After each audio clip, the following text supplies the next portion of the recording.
तो बच्चों ये आज के दो क्वेश्चन है, सिमिलर हैं। दो क्वेश्चन इसलिए हमने दिए हैं कि सिमिलर टाइप है, मतलब अप्रोच एक जैसी है सॉल्व करने की।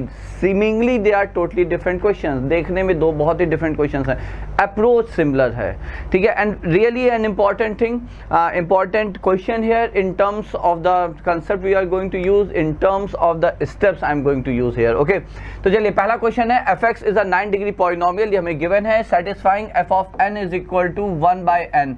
हमें दिया है fn is equal to 1/n for all n from 1 to 10, all natural number n from 1 to 10, then the value of f of 11 is, ठीक है।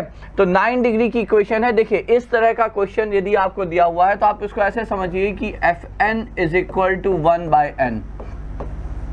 इससे आप क्या इंटरप्रेट करेंगे? So from here what I interpreted is कि हमें ये दिया है कि एक इक्वेशन हम माने fx is equal to 1/x। Now it has 10 solutions. क्यों? क्योंकि x की 10 वैल्यू इसे सेटिस्फाई कर रहे हैं इस स्टेटमेंट को। वो 10 वैल्यू कौन सी हैं?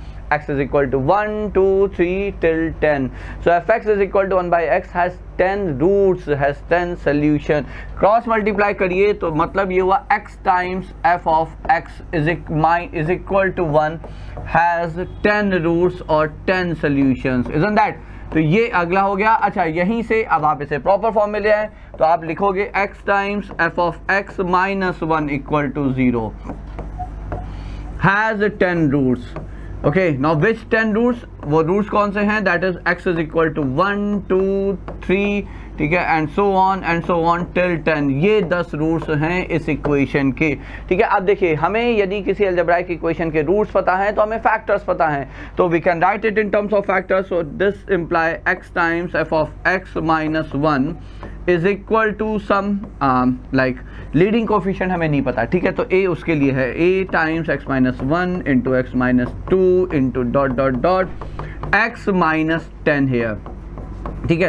And that makes sense also, है ना, that makes sense because the simple thing is कि fx जो है वो 9 डिग्री का पॉलिनोमियल है। fx is a 9 degree polynomial, तो x से जब मल्टीप्लाई हो रहा है तो 10 डिग्री का पॉलिनोमियल है, तो भाई ठीक है 10 रूट्स है, 10 फैक्टर है, तो 10 डिग्री पॉलिनोमियल इधर भी है। Now that's an identity statement.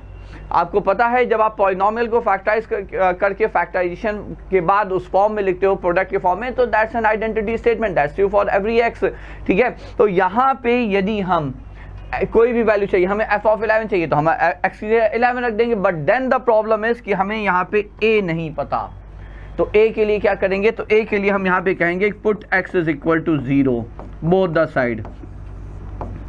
आप दोनों साइड 0 रखते, तो 0 इंटू एफ ऑफ 0 इज 0, तो -1 आ गया, और यहाँ क्या आया 1 into 2 into 3 10 factorial, so 10 factorial times a, ठीक है। तो यहाँ से आपका a आ जाता है and that is nothing but -1/10 factorial, ये a आ गया।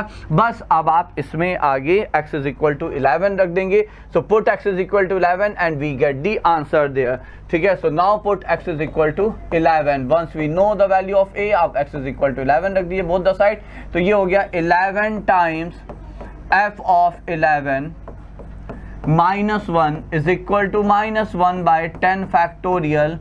अब देखिए x की जगह 11, 11 माइनस 1 इज 10, तो पहला आया 10, फिर 11 minus 2 is 9, dot dot dot 11 minus 10 is 1, तो ये भी 10 फैक्टोरियल ही है बच्चों, है ना। तो ये हो गया एक्चुअली -1, और ये -1 कैंसिल हो गया, सो f of 11 is nothing but what, how much is it? That's 0। Okay, so that was the like those were the steps which we follow in such type of question.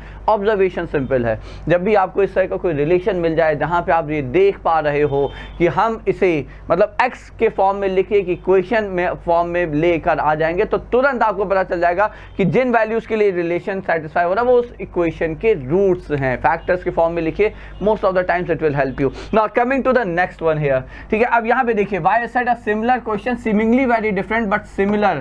यहाँ पे आप देखिए ये सारा 1 के लिए 2 है, ये सारा 2 के लिए 2 है, 3 के लिए 4 के लिए 2 है। हम इसके लिए क्या कहेंगे? Let the equation be, let us assume, let us consider the equation. हमने इक्वेशन क्या मानी? a plus x into B plus x, समझ गए होंगे बच्चों आप लोग, c plus x into D plus x is equal to what? Is equal to x। x की जगह 1 रखिए, सेटिस्फाइड, x ये 2 रखिए, satisfied, 3 रखिए satisfied, 4 रखिए satisfied. The same thing here. What? X is equal to 1, 2, 3, 1, 2, 3 and 4. They are nothing but the roots of this equation, isn't that? तो ये और कुछ नहीं इस equation के roots हैं. तो roots हैं, ठीक है. तो अब आप x को उठा के इधर ले आइए. तो a plus x times b plus x times c plus x times d plus x minus x is equal to 0.